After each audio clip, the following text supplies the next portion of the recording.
నా దగ్గరికి అయితే E2S వచ్చింది రిపేర్కి. అండ్ నాన్నగారు తీసుకొచ్చారు అమలాపురం నుంచి. దీన్ని అయితే ఇది క్రాష్ అయిపోయింది ఇలాగా. సో బాడీ మిడిల్ లేయర్ ఇరిగిపోయింది అనమాట. అండ్ లెగ్ కూడా కొంచెం డ్యామేజ్ అయింది. But drone is working fine. నాన్నగారు ఏమైంది? దాన్ని క్రాష్ అయింది.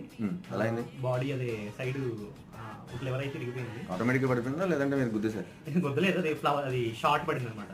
ఓకే. అంటే పేపర్ షాట్ వేసారు. పేపర్ షాట్ వేసినప్పుడు దగ్గరికి వేసి పెట్టేశారు అనమాట. చూడలేదు, సడన్ గా పడిపోయింది.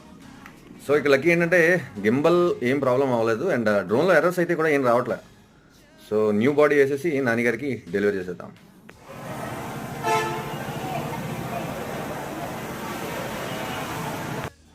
నాన్నగారికి E2S అయితే డెలివరీ చేస్తాను. బాడీ చేంజ్ చేసేసి అండ్ టెస్ట్ చేసుకుని వచ్చారు. ఇప్పుడు ఎలా ఉంది నాన్నగారు? చాలా బాగుందండి. యాక్చువల్ గా సర్వీస్ చాలా బాగుంది. మనకి రిసీవింగ్ కూడా చాలా బాగుంది. సర్వీస్ మాత్రం ఎక్సలెంట్ ఉంది. ఇప్పుడు కెమెరా సర్వీస్ ఏంటి, ఏ సర్వీస్, చాలా సర్వీస్